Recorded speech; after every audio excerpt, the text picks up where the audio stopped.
Hello जो आप सभी का हमारी एसएसआर विद्यालय पर स्वागत है। जैसे कि आज की क्लास में हम जो पढ़ने वाले हैं वो पढ़ने वाले हैं प्रश्नावली 6.3 के जितने भी उदाहरण हैं उनको खत्म करने वाले हैं। तो प्रश्नावली 6.3 में जो उदाहरण नंबर 4 से स्टार्ट है, ठीक है। तो देखिए प्रश्नावली 6.3 के जितने भी क्वेश्चन थे वो हमने इससे पिछली क्लास में सारे कंप्लीट कर चुके हैं। तो आज जो उदाहरणों को सारों को एक साथ कंप्लीट कर देंगे और इसी के साथ हमारा चैप्टर जो खत्म हो जाएगा, ठीक है। तो फिर चलिए बिना देरी के शुरू करते हैं उदाहरण नंबर 4 से, जो कि मैं 6.3 में दे रखा है पहला ही, ठीक है। तो ये बोल रहा है कि आकृति 6.29 यानी कि ये आकृति की बात कर रहा है, ठीक है। यदि यदि पी क्यू समांतर आर एस है, यानी कि जो पी क्यू हो जाए ये वाली, ये आर एस भुजा के क्या है, समांतर है, ठीक है। तो सिद्ध कीजिए कि त्रिभुज पीओ क्यू, यानी कि ये त्रिभुज है पीओ क्यू, और ये वाला त्रिभुज एस ओ आर, यानी कि ये त्रिभुज दोनों में क्या सिद्ध करने हैं, समरूप सिद्ध करने हैं। तो बड़ी आसानी से सिद्ध कर देंगे, आओ देखते हैं। तो सबसे पहले लिखेंगे दिया है।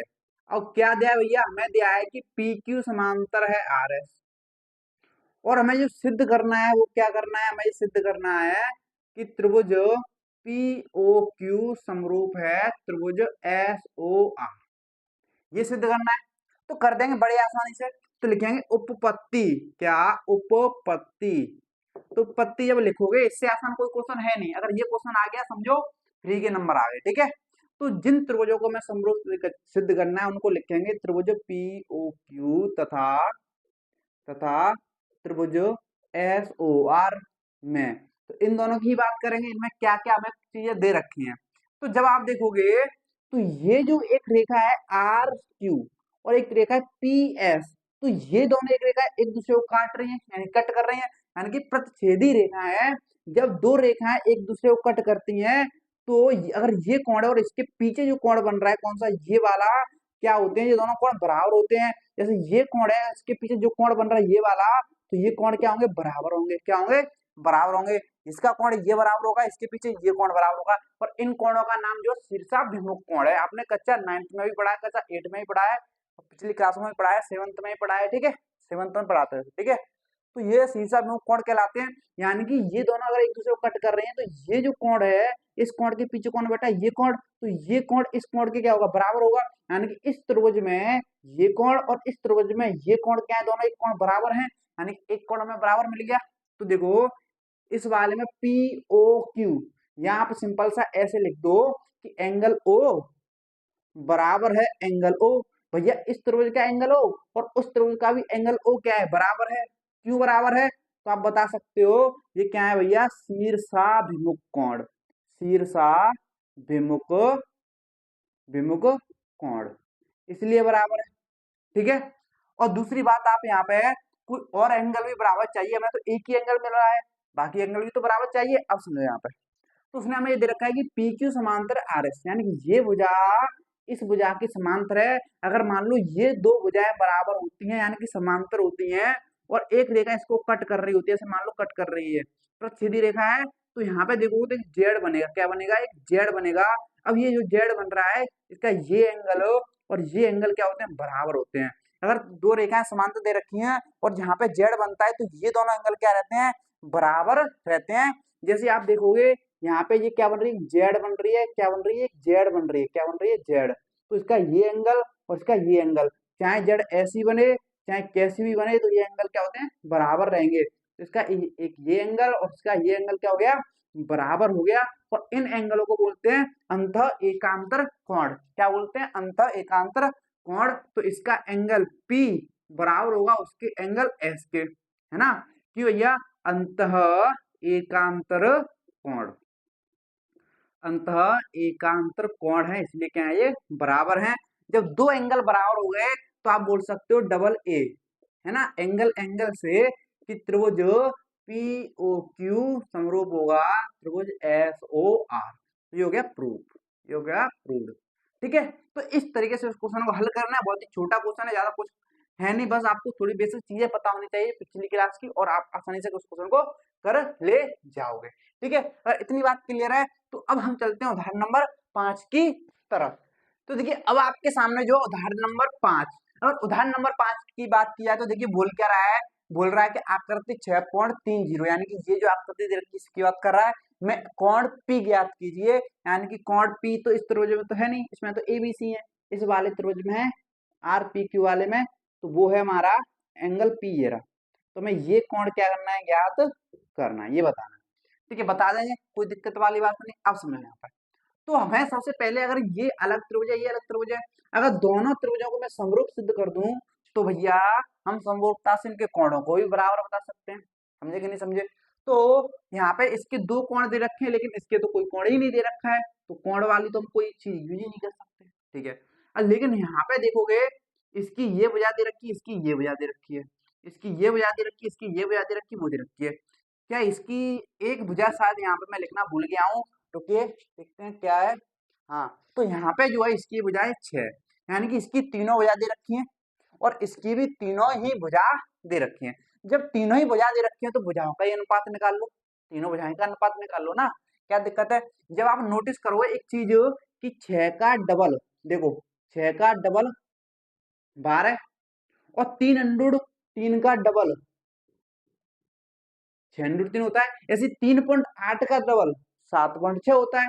तो यानी कि इसकी डबल भुजा ये है तो इसका और इसका अनुपात निकालेंगे, इसकी भुजा डबल ये है तो इसका अनुपात निकालेंगे, इसकी भुजा डबल ये है तो इसका और इसका अनुपात निकालेंगे। ठीक है, निकाल लेते हैं।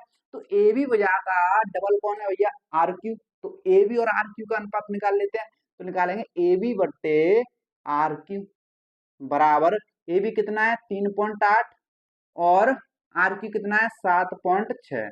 तो देखो 3.8 का दुगुना ही तो है 7.6, तो ये कटेगा 1/2 बार, 3.8 से ये एक बार गया, ये 2 बार गया, यानी कि 1/2।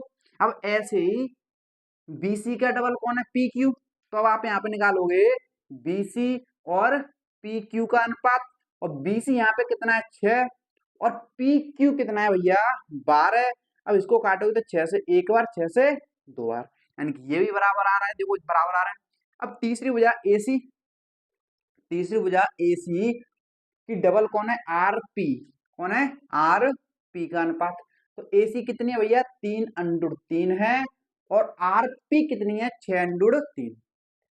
तो अब आप देखोगे √3 से √3 कैंसिल, 3 से 6 2 बार कैंसिल, यानी कि 1/2। अब देखोगे तो तीनों भुजाओं का अनुपात क्या आ रहा है, बराबर आ रहा है। तो आप क्या बोल सकते हो, मैं इधर लिखता हूं, अगर तीनों भुजाओं का अनुपात क्या है भैया बराबर है, यानी कि ये आपस में बराबर है, तो आप इनको ऐसे नहीं लिख सकते कि ए बी बट्टे आर क्यू बराबर होगा, क्या होगा बराबर आए BC बट्टे PQ। ठीक है, और ये बराबर है AC बट्टे RP, AC बट्टे RP। तो ये हो गया बराबर, तीनों बराबर दे रखे हैं तो हमने बराबर लिख लिया अनुपात। अब तीनों भुजाओं का अनुपात बराबर है तो आप बोल सकते हो किससे, साइड साइड साइड, यानी कि ट्रिपल एस से। ट्रिपल एस से आप ये बोल सकते हो कि त्रिभुज कौन सा, ABC, त्रिभुज ABC समरूप होगा त्रिभुज। अब यहाँ पे क्रम मैटर करता है, याद रखना, यहाँ पे क्रम मैटर करता है। क्या AB का किसके साथ अनुपात निकाला है भैया, RQ के साथ। अगर आपने पहले AB लिखी है तो आपको पहले RQ ही लिखनी पड़ेगी। ठीक है, अब यहाँ पे बची कौन सी एक P बची, तो P को लास्ट में लिख दो बस। अब आप देखोगे तो AB का RQ के साथ, BC का QP के साथ, ठीक है, और AC का RP के साथ, यानी कि सही लिखा। ठीक है, तो क्रम मैटर करता है, ध्यान रखना। अब हमें जो पूछा है कि एंगल P बताओ, एंगल P जो है तीसरे नंबर पे बैठा है यहाँ पे, तो यहाँ पे तीसरे नंबर पे कौन बैठा है, C बैठा है। कौन बैठा है भैया, C बैठा है।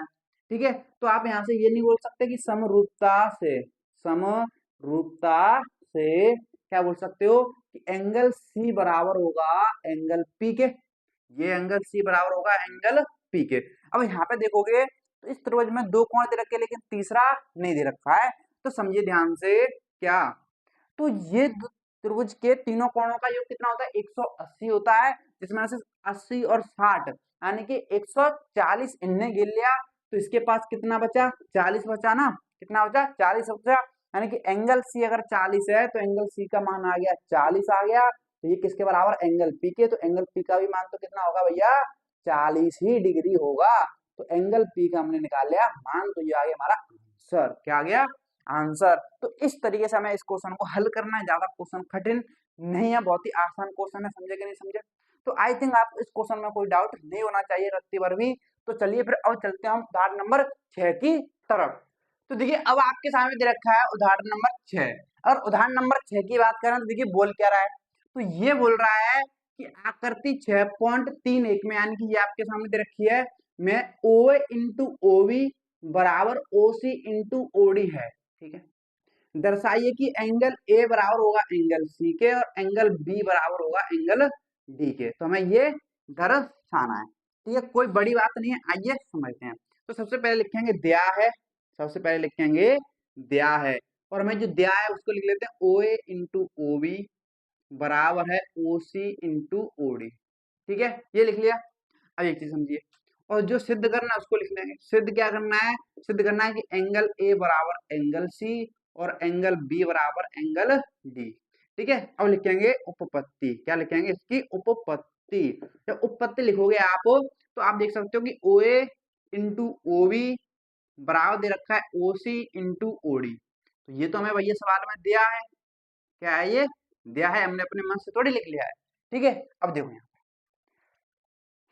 तो यहां से आप जो है भुजाओं का अनुपात निकाल सकते हो, कैसे, समझो कैसे निकाल सकते हैं बता दूं। देखो, तो यहाँ पे अगर ओ बी को उधर पहुंचा दो और किसी एक को इधर ले आओ तो आप भुजाओं का अनुपात मिल जाएगा। लेकिन एक चीज समझो, किन भुजाओं का अनुपात निकाले, कैसे निकालें वो समझना, ठीक है, किसको लाना है किसको नहीं लाना है वो समझना आपको।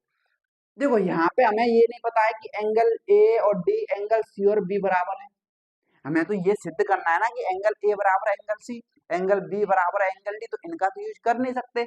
अब इनका यूज नहीं कर सकते तो एक एंगल बचा ये, एक एंगल बचा ये वाला और इसके पीछे ये वाला। अभी तो मैंने बताया जब दो रेखा एक दूसरे को कट करती हैं तो ये जो एंगल बन रहा है इसके पीछे का एंगल क्या होता है, बराबर होता है, यानी कि ये दोनों एंगल क्या है, बराबर है। अब क्यों बराबर है, ये शीर्षा विमुख कोण है, ठीक है। अब एक समझिए, अगर दोनों एंगल बराबर है, एक एंगल हमें बराबर मिल गया है, अगर इन एंगलों की संगत भुजाओं का अनुपात भी बराबर मिल जाए तो एस ए एस से हम ये बोल सकते हैं कि दोनों त्रिभुज क्या है, समरूप है, और अनुपात हम यहाँ से निकालेंगे। अब इनकी संगत भुजा, जैसे मान लो इसकी बजाय ओ ए का अनुपात ओ सी के साथ मिल जाए और ओ डी का अनुपात ओ बी के साथ मिल जाए, यानी कि ओ ए का अनुपात ओ सी के साथ, ठीक है, मिल जाए, और ओडी का अनुपात बराबर ओडी का अनुपात ओबी के साथ, यानी कि ये जो कोण है जिन भुजाओं से बन रहे हैं उन भुजाओं का अनुपात अगर ये मिल गया और एक एंगल तो ये बराबर है, तो काम बन जाएगा। देखो अगर यहाँ पे मैं देखूं तो ओ ए बट्टे, अगर ओ सी उधर की गुणा की इधर को लेके आऊंगा तो भाग में आएगी, ऐसे ही बराबर ओडी तो है उधर ही, और ये ओ भी इधर गुणा की मैं इधर को ले गया तो इधर ये ओ बी किधर में जाएगी, भाग में जाएगी, जाएगी कि नहीं जाएगी। तो अब आप देख सकते हो कि ओ ए बट्टे ओ सी बराबर आ गया ओडी बट्टे डी बी, आ गया कि नहीं आ गया, आ गया ना। देखो ये ओ ए बट्टे ओ सी बराबर ओडी बट्टे डी बी आ गया, समझे कि नहीं समझे, ये आ गया। तो अब आप आसानी से, हमने अनुपात निकाल लिया है, निकाल लिया कि नहीं निकाल लिया। तो अब आप आसानी से ये लिख सकते हो क्या कि जो त्रिभुज है कौन सा, त्रिभुज ए ओ डी तथा तथा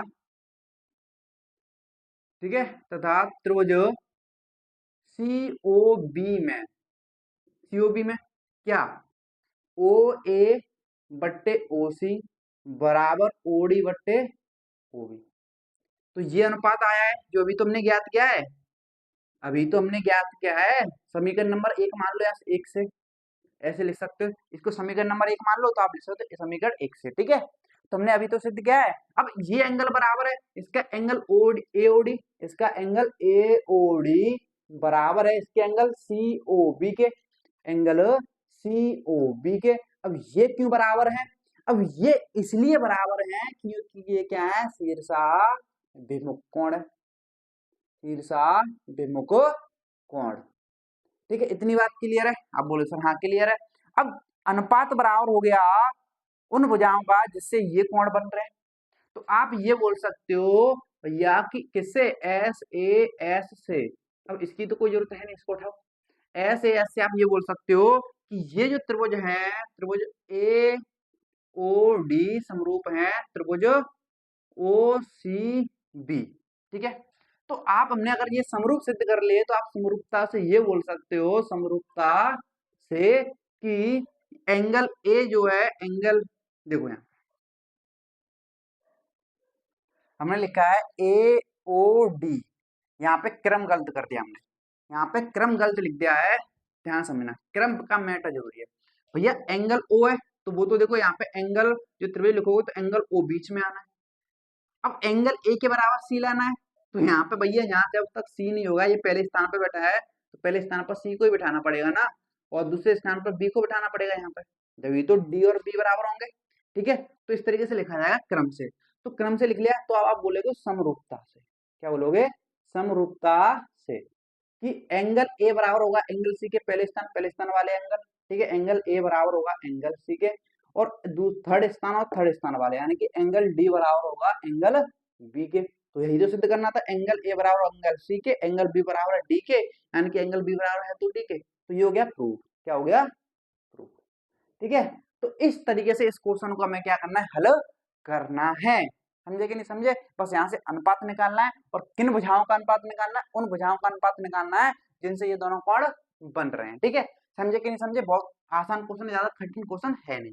ठीक है, तो अब हम चलते हैं उदाहरण नंबर 7 की तरफ। तो देखिए अब आपके सामने जो है उदाहरण नंबर 7। ठीक है, और उदाहरण नंबर 7 की बात की जाए तो देखिए बोल क्या रहा है, आइए देखते हैं। तो उदाहरण नंबर 7 बोल रहा है कि 90 सेंटीमीटर की लंबाई वाली एक लड़की है। ठीक है, लड़की बल्ब लगे खंबे के आधार से परे, यानी परे का मतलब क्या होता है, दूर, दूर जाना। परे का मतलब क्या है, दूर जाना। ठीक है, किसी चीज से दूर जाना, से परे यानी कि खंबे से दूर जा रही है, वो भी कितनी, 1.2 मीटर प्रति सेकंड की चाल से जा रही है। ठीक है, चाल से चल रही है, यानी खंबे से दूर तो जा रही है, लेकिन उसकी चाल क्या है भैया, 1.2 मीटर प्रति सेकंड, यानी कि एक सेकंड में कितना चलेगी, 1.2 मीटर। ठीक है, यदि बल्ब जो है भूमि से 3.6 सेंटीमीटर की ऊंचाई पर, ठीक है, तो 4 सेकंड बाद उस लड़की की छाया की लंबाई ज्ञात करनी है। यानी कि जब बल्ब खंबे बल्ब लगाए, अब खंबे से वो जा रही है, दूर जा रही है, परे जा रही है, अब परे जा रही है तो 4 सेकंड बाद जो जितनी दूरी पे पहुंचेगी, अब उसके बाद जो उसकी छाया पड़ रही है ना, उसकी जो छाया पड़ रही है लड़की की,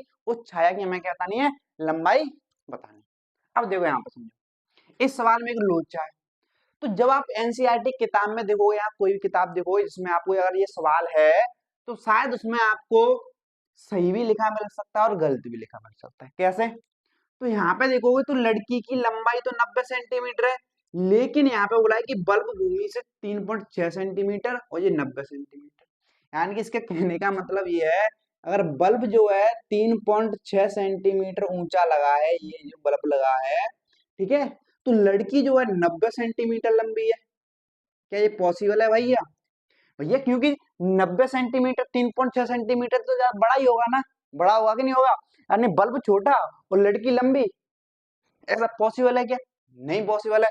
तो यहाँ पे क्या है कि टाइपिंग मिस्टेक आपकी किताब में देखने को मिल सकती है, मैंने आपको यहाँ पे इसलिए मैंने लिखा है सेंटीमीटर में, तो यहाँ पे ये 3.6 सेंटीमीटर ना होकर क्या होगा, 3.6 मीटर होगा। और आपको पता है जो मीटर होता है वो सेंटीमीटर से बड़ा होता है। ठीक है, तो अब यहाँ पे ध्यान रखना कि यहाँ पे 90 सेंटीमीटर है और यहाँ पे 3.6 मीटर है, दोनों सेंटीमीटर में नहीं है। ठीक है, इतनी बात क्लियर है कि नहीं क्लियर है, तो आप बोलोगे सर हाँ इतनी बात क्लियर। अब देखो यहाँ पे, तो उसने बोला है कि 90 सेंटीमीटर लंबाई की लड़की है। ठीक है भैया, देखो ये एक लड़की है, ये कौन है, एक लड़की। ठीक है, अब ये जो लड़की है इसकी जो हाइट है, ठीक है, अब ये जो लड़की है, ध्यान समझे ना, इसकी हाइट कितनी है, 90 सेंटीमीटर। लड़की एक ही बल्ब लगे खंबे के आधार से, यानी कि एक खंबा लगाए, मान लो यहाँ पे खंबा लगाए, भैया जी जमीन पे कहीं पे खड़े होंगे ये। ठीक है, अब यहाँ पे खंबा लगाए और यहाँ पे खंबे पे लगाए एक बल्ब, क्या लगाए, एक बल्ब, ये लगाए बल्ब। ठीक है, अब इस बल्ब से परे जा रही है यानी दूर जा रही है, तो मैंने इसे दूर कर दी, दूर भगा दी। ठीक है, और वो भी किस चाल से जा रही है, 1.2 मीटर प्रति सेकंड की चाल से। ठीक है, यदि बल्ब भूमि से 3.6 मीटर, यानी कि बल्ब यहाँ से यहाँ तक कितना ऊंचाई पे लगा है, 3.6 मीटर की ऊंचाई पे लगा है, तो 4 सेकंड बाद उस लड़की की छाया ज्ञात करें। यानी कि जब अब यहाँ से चली है यहाँ से, तो यहाँ पे यहाँ तक आने में उसको 4 सेकंड लगे हैं, और 1 सेकंड में वो 1.2 मीटर, ध्यान से ना, 1 सेकंड में चलती है 1.2 मीटर, तो 4 सेकंड में कितना चलेगी भाई? डिस्टेंस कैसे निकालते हैं आप? डिस्टेंस निकलती है स्पीड इनटू टाइम, और डिस्टेंस निकालोगे, स्पीड कितनी है भैया? 1.2 मीटर पर सेकंड, और टाइम कितना लग रहा है? 4 सेकंड, यानी गुणाएं तो करोगे तो कितनी आएगी? 8.4 मीटर, यानी कि डिस्टेंस कितनी आ गई? 4 सेकंड में उसने दूरी तय कर ली है 4.8 मीटर। तो यहां से यहां तक वो दूरी है इसकी कितनी है? 4.8। ठीक है, क्योंकि यहाँ से यहाँ तक आ गई 4 सेकंड में, कितनी दूरी तय करके आई है? 4.8 मीटर। इतनी बात क्लियर है कि नहीं क्लियर है? आप बोलोगे सर हाँ इतनी बात हमें क्लियर है, लेकिन यहाँ पे उसने लड़की की जो हाइट है वो 90 सेंटीमीटर में दे रखी है। अगर ये मीटर में, ये मीटर में, तो लड़की की हाइट भी आपको मीटर में ही बदलनी पड़ेगी, क्योंकि अगर आप सवाल दे रखा है और उनकी इकाइयों को समान नहीं करोगे तब तक सवाल सॉल्व नहीं हो सकता। अगर ये मीटर में, ये मीटर में, तो इसको भी मीटर में बदलना पड़ेगा। अगर इसको सेंटीमीटर में रखोगे तो फिर इनको सेंटीमीटर में बदलना पड़ेगा। अब वो डिपेंड करता है कि आंसर आप किस में निकाल रहे हो, सेंटीमीटर में निकाल रहे हो तो मीटर में निकाल रहे हो। हम आंसर निकालेंगे मीटर में, क्योंकि ये दोनों मीटर में दे रखी है भैया, तो एक को तो सेंटीमीटर को मीटर में बदल लेंगे, एक को, इन दोनों को सेंटीमीटर बदलने से अच्छा है क्यों ना एक को ही बदले। इसलिए 90 सेंटीमीटर को हम किस में बदल लेंगे? मीटर में। और सेंटीमीटर को मीटर में बदलने के लिए किससे भाग देते हैं? 100 से भाग देते हैं। और ये 90 सेंटीमीटर है, इसको मीटर बदलने के लिए किससे भाग देंगे? 100 से, 0 से 0 गया, और 9 में 10 से भाग दोगे तो कितना आएगा? 0.9 मीटर। यानी कि इस लड़की की जो हाइट है वो कितनी है भैया? 0.9 मीटर। ठीक है, अब ध्यान समझना।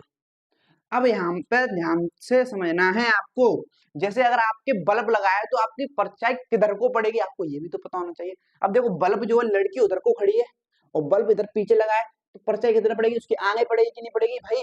जैसे बल्ब मेरे पीछे लगा है तो परछाई मेरे इधर पड़ेगी, अगर मेरे बल्ब मेरे आगे लगा है तो परछाई इधर पड़ेगी। यानी कि सिंपल सी बात है, अगर बल्ब इधर लगा है तो परछाई उधर को पड़ेगी ना, कि उधर ही खड़ी है। ठीक है, अब परछाई इधर की पड़ेगी, इसकी जो रोशनी आएगी भैया, बल्ब है, बल्ब की रोशनी आएगी, इससे टकराएगी कि नहीं टकराएगी? अब जब टकराएगी तो इसकी परछाई कुछ आगे तक जाएगी, आगे तक जाएगी नहीं जाएगी? तो मान लो यहाँ से जो है यहाँ तक की जो क्या होगी इसकी परछाई, यानी कि यहाँ से लेकर यहाँ तक की क्या होगी इसकी परछाई, ये क्या हो गई? परछाई हो गई। अब बोलो सर हाँ ये परछाई हो गई। ठीक है, इतनी बात क्लियर है कि नहीं क्लियर है? अब इस परछाई को मान लो एक्स, क्या मान लो? एक्स मान लो। अब यहाँ पे बस नामकरण कर दो, यहाँ पे जो त्रिभुज बन रहे हैं, तो देखो यहाँ पे अगर मैं इसको नाम रखूं ए, इसको नाम रखूं बी, और इसको नाम रख दो सी, क्या नाम रख दो? सी। ए बी सी बड़े वाले त्रिभुज का नाम रख दिया, लेकिन यहाँ पे छोटा त्रिभुज भी तो बन रहा है। देखो ये जो त्रिभुज है ये भी तो छोटा सा त्रिभुज बन रहा है, इसका भी नाम रखना पड़ेगा आपको। तो रख देते हैं सी, यहाँ पे रखा डी, यहाँ पे रख दो ई, यानी कि सी डी ई त्रिभुज रख दिया, और इसका नाम जो रख दिया हमने ए बी सी नाम रख दिया। दो त्रिभुजों के नाम रख दिए कि नहीं रख दिए? अगर आपको ये डायग्राम बन गया है तो बस हमें त्रिभुज की समरूपता कसौटियों का प्रयोग करना है और उसका आंसर प्राप्त करना है। ठीक है, आइए फिर देखते हैं। तो लिखेंगे आप, सिंपल सी बात है, सबसे पहले लिखेंगे माना, माना, अब ये परछाई यानी कि जो छाया है, माना छाया, छाया एक्स मीटर, कितनी मान ली हमने? एक्स मीटर, क्योंकि सभी मीटर में है तो ये भी छाया तो मीटर में ही आएगी। ठीक है, तो हमने मान ली एक्स मीटर। अब ध्यान समझना, तो जब यहाँ पे देखो ये दो त्रिभुज है, एक ये त्रिभुज एक ये त्रिभुज, इन दोनों त्रिभुज में बात करेंगे, यानी कि त्रिभुज, ध्यान समझना, छाया मान ली एक्स मीटर, और लड़की की जो छाया परछाई, सॉरी लड़की की जो लंबाई है, ध्यान समझना, लड़की की लंबाई, लड़की की लंबाई थी 90 सेंटीमीटर, और इसको मीटर में बदलोगे तो कितना आएगा? 0.9 मीटर। ठीक है, ये दे रखा है। और बल्ब की ऊंचाई, यानी कि बल्ब की ऊंचाई, यानी कि बल्ब की ऊंचाई की अगर बात की जाए, यहाँ पे बल्ब की ऊंचाई कितनी है? 3.6 मीटर। ठीक है, ये चीजें हमें दे रखी हैं बस। अब क्या करेंगे? लिखेंगे त्रिभुज, कौन सा? ए बी सी बड़े वाला त्रिभुज, और तथा छोटा वाला त्रिभुज कौन सा है भैया? E D C, E D C में बात करेंगे, इन्हीं दोनों को तो समरूप सिद्ध करना है। अब एक चीज समझे यहाँ पे, जो भी खंबा खड़ा हो या कोई भी दीवार खड़ी हो वो हमेशा 90 डिग्री के एंगल पे खड़ी होती है, 90 डिग्री कोण पे खड़ी होती है। यानी कि ये खंबा जो क्या डिग्री पे कोण पे खड़ा होगा, 90। अगर कोई इंसान है, भैया मैं खड़ा हूँ तो मैं भी तो 90 डिग्री के कोण पे ही खड़ा हूँ। अगर 90 डिग्री कोण पे नहीं खड़ा होता तो फिर ऐसे झुका होता, या फिर ऐसे झुका होता, या फिर सामने की तरफ, या फिर पीछे की तरफ, गिर जाता ना, मैं गिर जाता। भैया सीधे खड़ा होने का मतलब क्या है, एकदम 90 डिग्री के एंगल पर, एकदम सावधान पोजीशन 90 डिग्री की होती है, ठीक है। तो ये लड़की जो खड़ी है वो भी 90 डिग्री के कोण पे ही खड़ी होगी, खड़ी होगी नहीं खड़ी होगी, आप बोलो सर हाँ खड़ी होगी।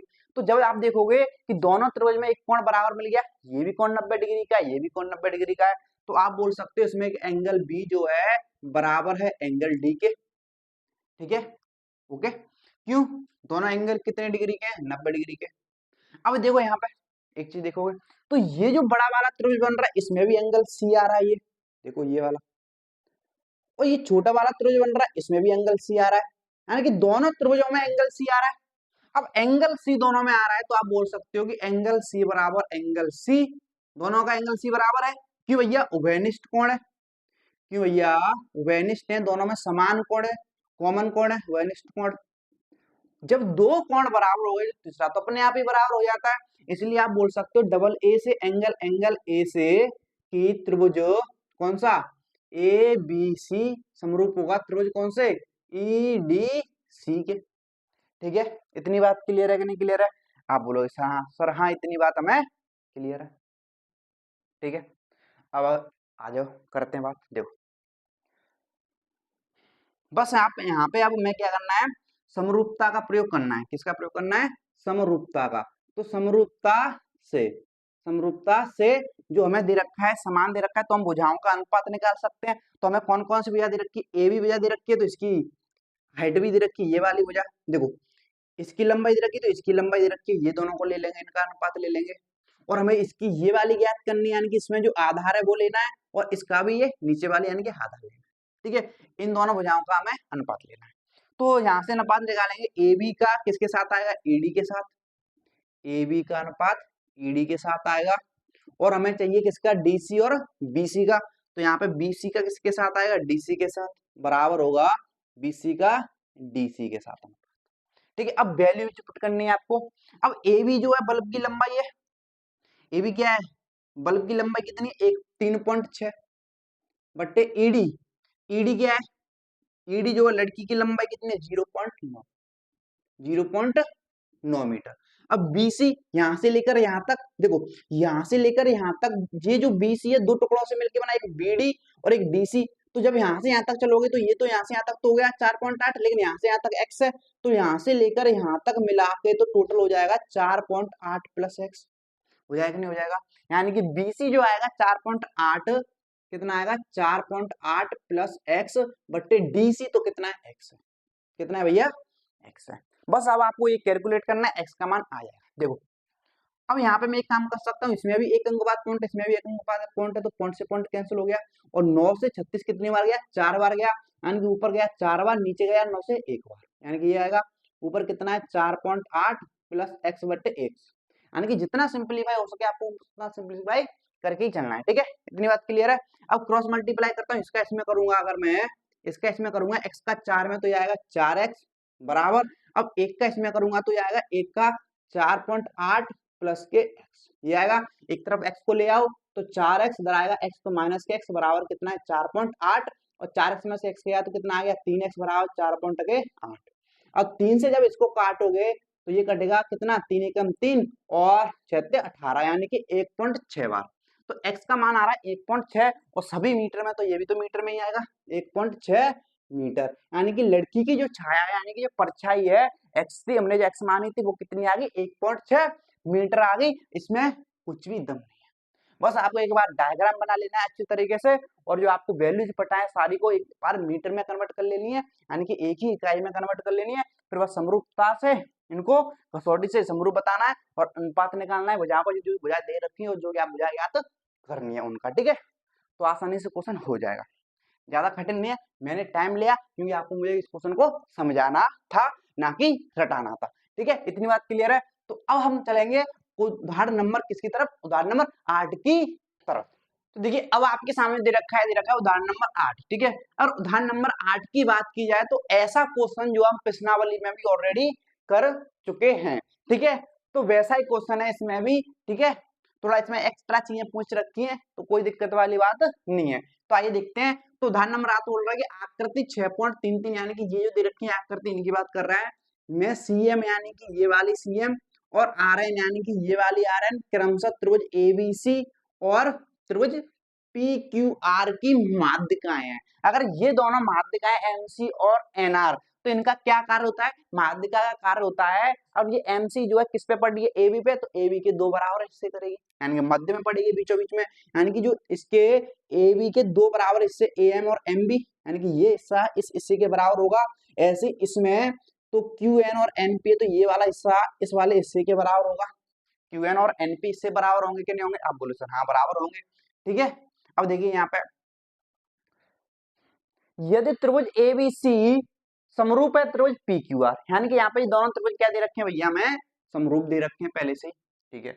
तो सिद्ध कीजिए कि त्रिभुज एएमसी, यानी कि ये वाला त्रिभुज जो है एएमसी, ये वाला त्रिभुज, ठीक है, और त्रिभुज पीएनआर, यानी कि ये वाला त्रिभुज हमें समरूप सिद्ध करना है। और साथ ही सीएम बट्टे आरएन, सीएम और आरएन यानी कि माध्यिकाओं का अनुपात, और एबी और पीक्यू यानी कि ये और ये आधार का अनुपात बताना है, ठीक है। और हमें तीसरा क्या सिद्ध करना है, तीसरा त्रिभुज सीएमबी यानी कि ये नीचे वाला ये त्रिभुज जो है ये वाला त्रिभुज, और त्रिभुज आर एन क्यू यानी कि ये वाला त्रिभुज हमें समरूप सिद्ध करना है। बस ये सारी चीजें करनी है, ठीक है। अगर देखो हम अनुपात की कोई टेंशन वाली बात नहीं, अनुपात भैया, तो अनुपात तो हम आसानी से निकाल सकते हैं अगर हमने समरूप सिद्ध कर लिया, ठीक है। क्योंकि ये सीएम और आरएन और एबी और पीक्यू का अनुपात आसानी से निकल जाएगा, उसकी तो कोई टेंशन नहीं है। अब इनको हमें समरूप सिद्ध करना है, ठीक है। तो सबसे पहले जो दिया है उसको लिख लेंगे, तो लिखेंगे दिया है, लिखेंगे दिया है। अब क्या दिया है भैया, हमें दिया है कि त्रिभुज ए बी सी समरूप है त्रिभुज पी क्यू आर, ये दिया है। हमें ये भी तो दिया है कि एम बी बराबर होगा ए एम के, यानी कि ए एम बराबर होगा एम बी के, क्यों, अब क्यों बराबर है भैया, क्योंकि एम सी क्या है, एम सी माध्यिका है, एमसी क्या है, माध्यिका, या एमसी बोलो या सीएम बोलो, ठीक है। ऐसे ही हमें क्यूएन बराबर दे रखा है एनपी के, क्यूएन बराबर दे रखा है एनपी के। अब ये क्यों बराबर दे रखा है, क्योंकि आरएन माध्यिका की वजह से बराबर है दोनों, ठीक है। इतनी बात क्लियर है कि नहीं क्लियर है, आप बोलोगे सर हाँ इतनी बात हमें क्लियर है। अब यहाँ पे हमें जो सिद्ध करना है उसको लिखेंगे। हमें तो भैया ये तीनों ही सीधे, तीनों ही चीजें जो है सिद्ध करनी है, तो मैंने यहाँ पे डॉट डैश लगा दिया, क्योंकि मैं अगर मैं यहाँ पे लिखूंगा फिर मेरे लिए जगह कम पड़ जाएगी, फिर जगह की शॉर्टेज होती रहेगी, ठीक है। इसलिए आपको पता है मैं सिद्ध क्या करना है, ये सारी चीजें सिद्ध करनी है, ठीक है। तो लिखेंगे उपपत्ति, क्या लिखेंगे अब, उपपत्ति।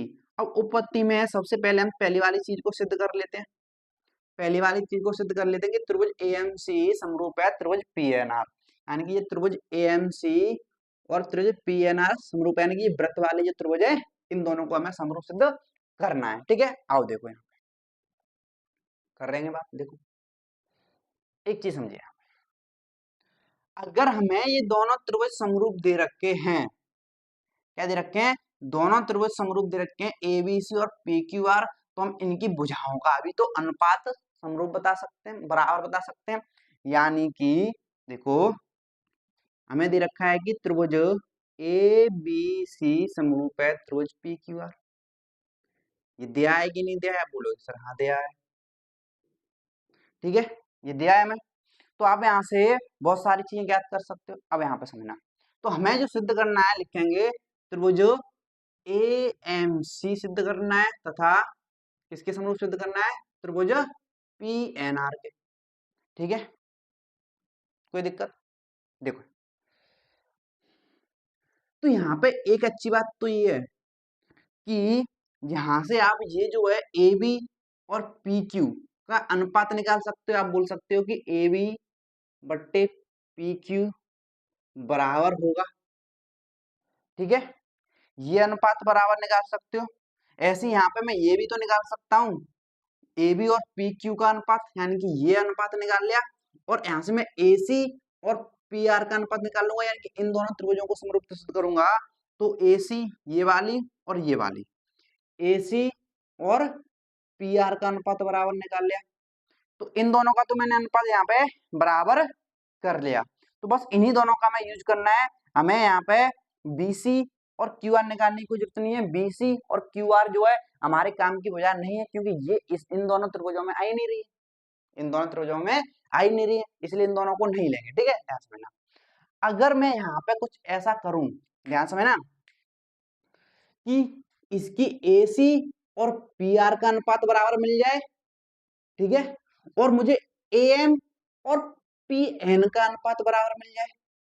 ए एन ए एम जो है ए एम और ये जो पी एन है इनका अनुपात बराबर मिल जाए, तो ये एंगल तो पहले से ही बराबर है, ये एंगल तो भैया इसका पहले से ही बराबर है, क्योंकि ये दोनों त्रिभुज क्या है, समरूप है। तो इनके तीनों एंगल तो बराबर ही होंगे ना भैया, समरूप दिया है हमें, तो एंगल तो बराबर होंगे। अब एंगल बराबर एक बार मिल गया, तो एक एंगल अगर हमें बराबर मिल रहा है इन त्रिभुज को दोनों का, तो ये जो एंगल जिन भुजाओं से बन रहा है ए एम और ए सी, पी एन और पी आर, इन भुजाओं का अनुपात भी बराबर मिल गया, तो एस ए एस, ऐसे साइड एंगल, साइड से दोनों त्रिभुजों को समरूप सिद्ध कर देंगे। देखो, तो यहाँ पे मैं लिख दूं, देखो, तो ए बी बट्टे पी क्यू बराबर, ध्यान समझना, जो, अब ध्यान सुनना, यहाँ पे इसको उठाओ थोड़ी देर के लिए। अब यहाँ पे समझो, तो ये ए बी जो है दो बराबर हिस्सों में, तो ये ए एम जो है इसका आधा होगा भैया। अगर पूरी मान लो, सपोज करो 10 की है, कितने की, 10 की, तो ये पूरा ये 5 का, ये 5 का ही तो होगा, यानी कि पूरी अगर 10 की है तो ये इसका आधा हिस्सा होगा। यानी कि अगर मैं इसका दोना कर दूं, इस ए एम का दोना, ए एम कितना है 5, अगर ए एम का दोना करूं तो मुझे ए भी मिल जाएगा 10, ठीक है, समझे कि नहीं समझे, यानी कि आप ए एम का जब दोना करोगे तो आपको ए भी मिलेगा। तो ऐसे यहाँ पे ए बी की जगह पे दोगुना नहीं ले सकते, किसका, ए एम का, तो ए एम का दोगुना जब आप करोगे तो आपको पूरा ए भी तो मिलेगा। ऐसे ही यहाँ पे आप एनपी का दोगुना करोगे तो आपको क्यूपी मिलेगा, मिलेगा कि नहीं मिलेगा। तो एनपी का दोगुना आप करोगे तो आपको क्यूपी, तो यानी कि पी क्यू तो मिलेगा, मिलेगा कि नहीं मिलेगा। और बराबर में इसको लिखेंगे ए सी बट्टे पी आर, ये लिखा। अब आप एक चीज करो, दो से दो को कट गया, ये कट गया कि नहीं कट गया, तो आप यहाँ पे ये लिख सकते हो ए एम बट्टे एनपी, ए एम बट्टे एनपी बराबर होगा ए सी बट्टे पी आर, ठीक है। अब ये जो अनुपात आ गया, देखो आप, ए एम और एनपी, ठीक है, ए सी और पी आर का आ गया, यानी कि उन भुजाओं का अनुपात आ गया इस त्रिभुज में, इस वाले वृत्त वाले त्रिभुजों में उन भुजाओं का अनुपात बराबर आ गया जिसे ये दोनों कोण बन रहे हैं, ठीक है, बन रहे कि नहीं बन रहे, तो हमें ये अनुपात बराबर मिल गया। और ये तो हमने भैया कैसे निकाला था, यहाँ पे आपको पता है ये समरूप दे रखे हैं, बराबर दे रखे हैं, ये तो हमने समरूपता से निकाला था, समरूपता से, और इसकी मदद से हमने ये अनुपात बराबर निकाल लिया। और ऐसे ही यहाँ पे आप बोल सकते हो कि एंगल ए बराबर होगा एंगल पी के, एंगल ए जो है एंगल पी के बराबर होगा कि नहीं होगा, तो एंगल ए बराबर होगा एंगल पी के। आप किससे बोल सकते हो, ये भी समरूपता से बोल सकते हो, क्योंकि दोनों हमें समरूप दे रखे बड़े वाले त्रिभुज। तो हमें अनुपात बराबर मिल गया और एक एंगल बराबर है, यानी कि उन वो एंगल बराबर मिल गए जिनसे ये एंगल बराबर मिले हैं, जिनसे ये दोनों भुजाएं इसी एंगल को तो बना रही है, यानी कि ये एंगल बराबर मिल गया और एंगल बनाने वाली भुजाओं का अनुपात भी बराबर मिल गया। तो आप बोल सकते हो किससे, एस ए एस से, कि एस एस से ये बोल सकते हो कि ये त्रिभुज ए एम सी है वो समरूप होगा त्रिभुज पी एन आर के, किसके, त्रिभुज पी एन आर के। तो इस तरीके से इस क्वेश्चन में आप इसको आसानी से सिद्ध कर सकते हो, ठीक है, समझे कि नहीं समझे। अब आप बोलोगे हाँ सर समझ आ गया, ठीक है। अब हमने तो पहला तो सिद्ध कर लिया, पहला हमने सिद्ध कर लिया क्या, यहां से मैं सी एम बट्टे आर एन बराबर ए बी बट्टे पी क्यू का अनुपात बता सकता हूं। देखो यहां से समरूपता से आप एम और एसी सीएम तो देखो यहाँ पे ध्यान समझना, सीएम बट्टे आर एन यानी कि सीएम और आर एन का तो अनुपात यहाँ से निकाल सकते हो, लेकिन ए बी तो इसमें है ही नहीं, तो ए बी का अनुपात नहीं बता सकते। ठीक है, ए बी का अनुपात आप नहीं बता सकते, कोई दिक्कत वाली बात नहीं। हमने पहले वाले को सिद्ध कर लिया, अब हम जो सिद्ध कर लेते हैं थर्ड वाले को, पहले इन दोनों को सिद्ध कर लेते हैं, उसको आसानी से निकाल लेंगे, पहले थर्ड वाले को अब देखेंगे, इसको थर्ड वाले को। ठीक है, अब थर्ड वाले में सिद्ध करना है कि सी एम बी यानी कि ये जो बने हुए हैं वर्ग वाले, ये वाला नीचे वाला त्रिभुज और ये वाला त्रिभुज, इन दोनों को समरूप सिद्ध करना है। तो लिखेंगे त्रिभुज त्रिभुज सी एम बी तथा तथा त्रिभुज आर एन क्यू में। ठीक है, तो यहां से जो हमें जो समरूप दे रखा है वहां से किन भुजाओं का अनुपात निकाला है, तो हमें देखोगे आप यहाँ पे ध्यान से ना, तो ये दोनों त्रिभुज बड़े वाले समरूप है, तो इसका एंगल बी भी किसके बराबर होगा, एंगल क्यू के बराबर होगा कि नहीं होगा, आप बोलो सर हाँ बराबर होगा, होगा कि नहीं होगा, हाँ बराबर है। क्यों बराबर है, क्योंकि ये दोनों त्रिभुज समरूप है, इसलिए समरूपता से ये दोनों एंगल बराबर है। अगर ये जो इस त्रिभुज में ये एंगल बी और ये इसमें एंगल क्यू बराबर है, एक एंगल बराबर मिल गया, अब ये एंगल बराबर है तो ये एंगल को जो भुजा बना रही है यानी कि कौन सी, एम बी और बी सी।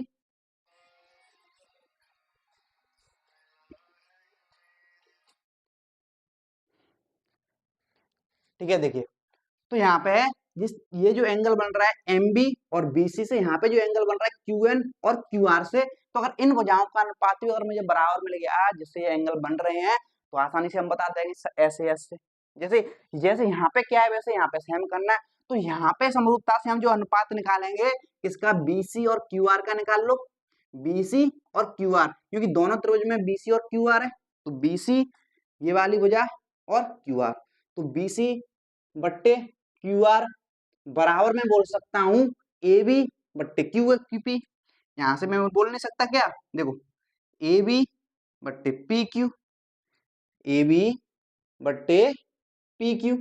अब तीसरी भुजा यानी कि हमें ए सी, ए सी और पी आर से तो कोई मतलब ही नहीं है, क्यों मतलब नहीं है, ये इस त्रिभुज में तो है ही नहीं, ये इस त्रिभुज में है ही नहीं, इसलिए उन दोनों को लेंगे ही नहीं। समझे कि नहीं समझे, तो हमने यहाँ पे इतना कर लिया। अब BC बट्टी QR आ गया, AB बट्टी PQ आ गया, लेकिन ये इन भुजाओं का अनुपात नहीं है, तो यहाँ पे BC और QR का तो अनुपात बराबर मिल गया, लेकिन इसकी ये MB और QN का अनुपात और बताना है, तो आप यहाँ पे BC बट्टी QR बराबर आप ये नहीं बोल सकते क्या, जो MB जो है अगर पूरी 10 की है, 10 की और ये आधा है 5 का है, तो 5 का दोना करोगे तो पूरा आपको AB ही तो मिलेगा, यानी कि MB का दोना होगा आपको, होगा तो AB मिलेगा। ए बी कैसे मिलेगा भैया, एम बी का दोना करने पर, तो ए बी की जगह पे आप लिख सकते हो एम बी का दोना करोगे तो आपको ए बी मिलेगा। ऐसे यहाँ पे क्यू एन का दोना करोगे तो आपको क्यू पी मिलेगा, तो क्यू एन का दोना करोगे तो क्यू पी मिलेगा, तो ऐसे आप क्यू पी यानी कि पी क्यू की जगह पे आप क्या लिख सकते हो, क्यू एन का दोना लिख सकते हो, नहीं लिख सकते हो, आप बोलो सर हाँ लिख सकते हो। और ये तो चीज यहाँ पे लिख दो आप कि किससे, आपने कहा से लिखी, समरूपता से। ठीक है, अब एक यहाँ पे चीज समझो, तो ये दो से दो कैंसिल हो गया, तो यहाँ पे ये आ गया मेरा BC बट्टे क्यू आर बराबर MB बट्टे QN।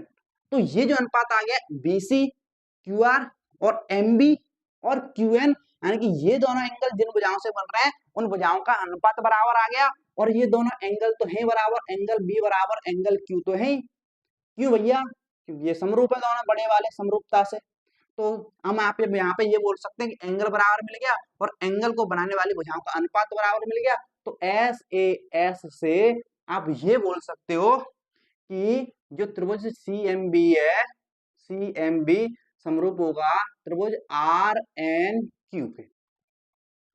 ठीक है, त्रिभुज सी एम बी समरूप होगा त्रिभुज आर एन क्यू के। ठीक है, इतनी बात क्लियर है नहीं क्लियर है, आप बोलोगे सर हाँ इतनी बात हमें क्लियर है, तो हमने ये दोनों ज्ञात कर लिए आसानी से। अब रह क्या गया है हमारा, तो रह क्या गया है सेकंड नंबर का, पहले तो ये मैं देख लूं कोई नीचे कोई कट तो नहीं रहा है इसमें। ठीक है, तो यानी कि क्लियर है, यहाँ पे साफ साफ दिखाई दे रहा है। अब बस हमें ये सेकंड चीज को और सिद्ध करना है, सीएम बट्टे आर एन, यानी कि सीएम इन दोनों माध्यिकाओं का अनुपात बराबर सिद्ध करना है, ए बी और पी क्यू है। ठीक है, तो कर देंगे, क्या दिक्कत है। देखो यहाँ पे, तो अगर इन दोनों का अनुपात हमें सिद्ध करना है तो क्या करें, तो समझना ध्यान से।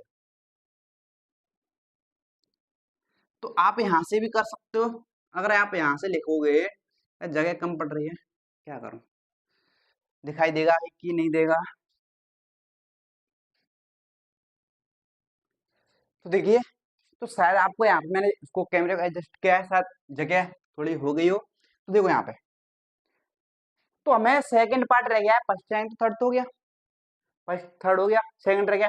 तो सेकंड को आप हम किसी से भी सिद्ध कर सकते हैं, आप इससे भी सिद्ध कर सकते हो, ये दोनों समरूप दे रखे हैं, और आप ये दोनों समरूप दे रखे, इससे भी सिद्ध कर सकते हो, आप चाहो तो इससे भी सिद्ध कर सकते हो। ठीक है, तो कोई दिक्कत वाली बात नहीं है। तो हमें ये समरूप दे रखा है, हम यहाँ से ही कर लेते हैं। तो यहाँ पे जब आप लिखोगे, देखो अब सेकंड वाले को यहाँ पे मैं करता हूँ। ठीक है, सेकंड वाले को कर ले, यहाँ पे सेकंड वाले को यहाँ पे कर रहे हैं। ठीक है, अब देखो यहाँ पे, अब जरूर नहीं है आप क्रम से करोगे, पहला दूसरा तीसरा, आप कैसे भी कर दो, नंबर आपको पूरे ही मिलेंगे, कोई दिक्कत वाली बात नहीं है। तो अगर सेकंड वाले को, वैसे तो एक ही आएगा, कोई सिद्ध करने को तीनों तो आएंगे नहीं, वहां पे इतना टाइम थोड़ी है भाई, ज्यादा बड़ा क्वेश्चन देगा नहीं। ठीक है, ध्यान से। तो अगर सेकंड वाले को अगर बात करें तो इन दोनों का भी यूज करके सिद्ध कर सकते हो, इन दोनों का भी आप यूज करके सिद्ध कर सकते हो। ठीक है, और अच्छा, सी एम बट्टे आर एन बराबर ए बी बट्टे पी क्यू है। ठीक है, अब लेकिन यहाँ पे दिक्कत है, अगर इन दोनों का यूज करो तो इसमें सी एम और आर एन तो है नहीं, यानी कि इसका यूज नहीं कर सकते। अब इसमें सी एम और आर एन है, और इसमें भी क्या है, सी एम और आर एन है, तो इन दोनों का ही यूज कर सकते हैं, इस वाले का यूज नहीं कर सकते। तो सेकंड वाले, अगर इसको मैं ले लूं कि त्रिभुज सी एम बी समरूप है त्रिभुज आर एन क्यू के, ये तो अभी हमने सिद्ध किया है भैया, ये तो अभी हमने सिद्ध किया है ये। तो आप यहाँ पे समरूपता से क्या ये नहीं बोल सकते, समरूपता से कि मुझे जिनका चाहिए सीएम और आर एन, यानी कि ये सीएम और ये आर एन का अनुपात, सीएम और इसकी आर एन का अनुपात बराबर होगा, ए बी और पी क्यू नहीं है। लेकिन एक चीज समझना यहाँ पे, तो यहाँ पे अगर मैं बोलूं कि एम बी और एन क्यू, एम बी और एन क्यू का अनुपात ले लूं तो कोई दिक्कत है। अब एम बी और एन क्यू का अनुपात मैंने क्यों लिया, क्योंकि ए बी का एक टुकड़ा ही तो है एम बी, ऐसे ही क्यू पी का एक टुकड़ा ही तो है क्यू एन। अगर मैं बी सी और क्यू आर को ले लेता यहाँ से, बी सी और क्यू आर को तो कोई फायदा नहीं था। ठीक है, अब यहाँ पे आपको पता है कि सी एम बट्टे आर एन बराबर, तो एम बी जो टुकड़ा है, अगर मैं इसका दोगुना करूंगा तो मुझे पूरी ए बी मिलेगी, यानी कि एम बी का दोगुना ऊपर नीचे दो से गुणा आप करोगे एन क्यू और एम बी में, यानी कि एम बी का दोगुना ए बी, क्यू एन का दोगुना तो क्यू पी होगा। तो आप लिख सकते हो कि नहीं लिख सकते हो कि सी एम बट्टे आर एन बराबर, तो एम बी का दोगुना यानी कि ए बी होता है, और एन क्यू का दोगुना यानी कि क्यू पी होता है। तो ये हो गया हमारा प्रूफ, तो ये हो गया हमारा प्रूव्ड सेकंड पार्ट भी। आप इससे भी कर सकते हो इसी प्रकार से जैसे हमने यहाँ पे किया है। ठीक है, तो कोई दिक्कत वाली बात नहीं है, थोड़ा क्वेश्चन अच्छा है, समझने लायक है, ऐसा क्वेश्चन प्रश्नावली में भी हमने चैप्टर टीम में भी किया था। ठीक है, तो इसी के साथ आपकी पूरा चैप्टर होता है फिनिश, खत्म। ठीक है, तो ध्यान से ना, इस क्वेश्चन अच्छा क्वेश्चन है और बेहतरीन क्वेश्चन है, तो काफी बच्चों को इसमें कठिनाई होती है, लेकिन मैंने बड़े अच्छे से प्यार से समझाया। ठीक है, इसमें कोई दिक्कत आपको नहीं आनी चाहिए।